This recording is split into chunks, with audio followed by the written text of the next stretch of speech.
follow your passion first. First. When I retired from the game, I sat there asking kind of all the wrong questions. What's the biggest industry I can get into? And it's all the wrong stuff. And you got to sit there and ask yourself, okay, what am I truly passionate about? What do I enjoy doing?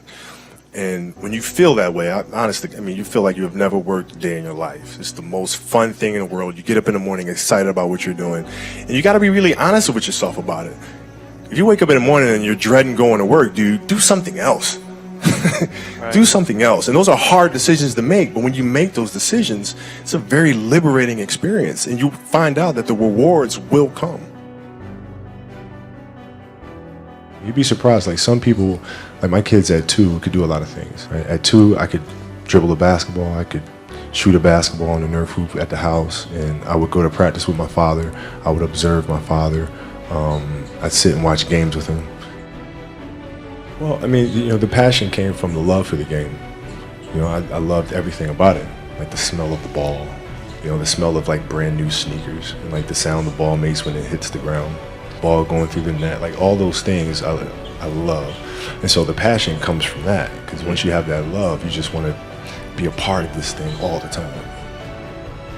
I was born to play basketball, you know what I mean? And I played a lot of different sports, but nothing brought me the sense of peace and of escape, that the game of basketball did. That sports has for life. Sports is the greatest metaphor we have in terms of dealing with life. Because, even if you listen to music will give you guidance, right? That you can then meditate on and think about how you would apply it.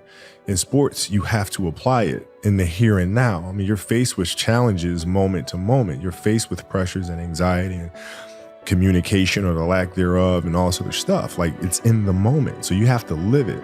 And when you practice those things, you become better at it. But I just feel like in this day and age, our children have become less imaginative about how to problem solve. And parents and coaches have become more directive in trying to mandate or give orders or teach kids how to think and teach kids how to behave and tell them how to behave versus teaching them how to behave.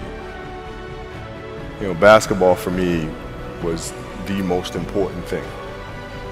So everything I saw, whether it was TV shows, whether it was books I read, people I talked to, everything was done to try to learn how to become a better basketball player. Everything. And so when you have that point of view, then literally the world becomes your library to help you to become better at your craft.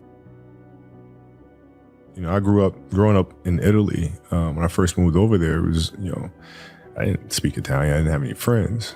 I had the game of basketball, and through sport and playing soccer, I was able to make friends and build connections. But it was a lot of time spent alone. And when I came back to the States, I wasn't the most athletic kid.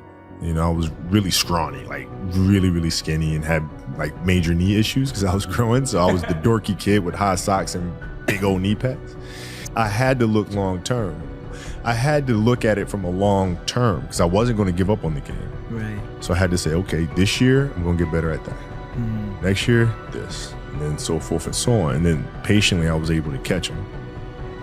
It's just piece by piece, and it's the consistency of the work, which I feel like a lot of parents are missing today because we're not teaching that to our kids. We tend to say like kids don't want to do the work, but in reality, it's when we're failing them because we're not leading them the right way and teaching them, how to fish. You know what I mean?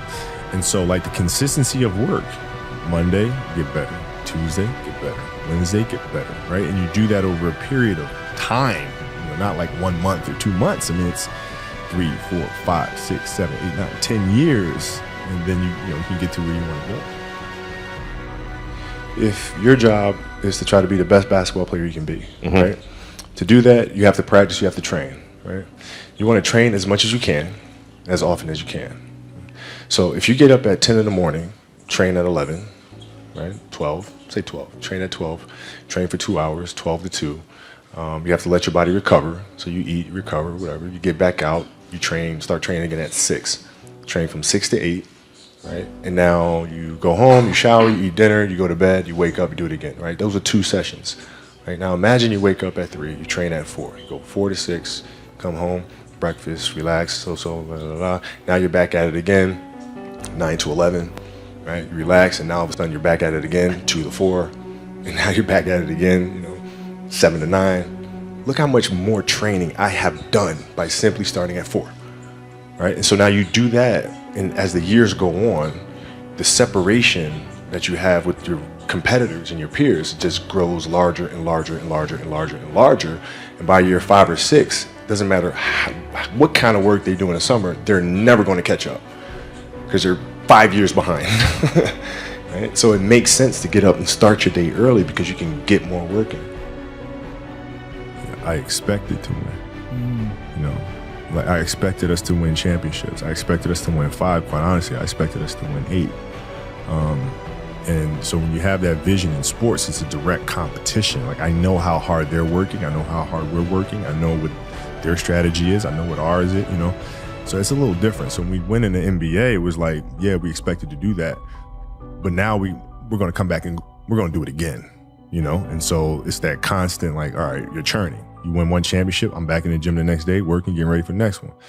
Now, it's different because it's not about the awards. You just wind up trying to create something that's going to inspire someone that hopefully, through that inspiration, they can inspire somebody else. And what I've come to learn as my career went on is that's more significant than any championship.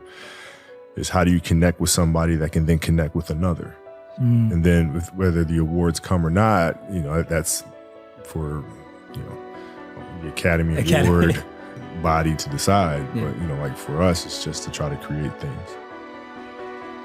The Mamba mentality simply means trying to be the best version of yourself. That's what the mentality means. It means every day, you're trying to become better. And it's a constant quest. It's an infinite quest. So starting at the age of 2, when I first started playing the game and on and on and on, I always asked questions. I always tried to get better every single day.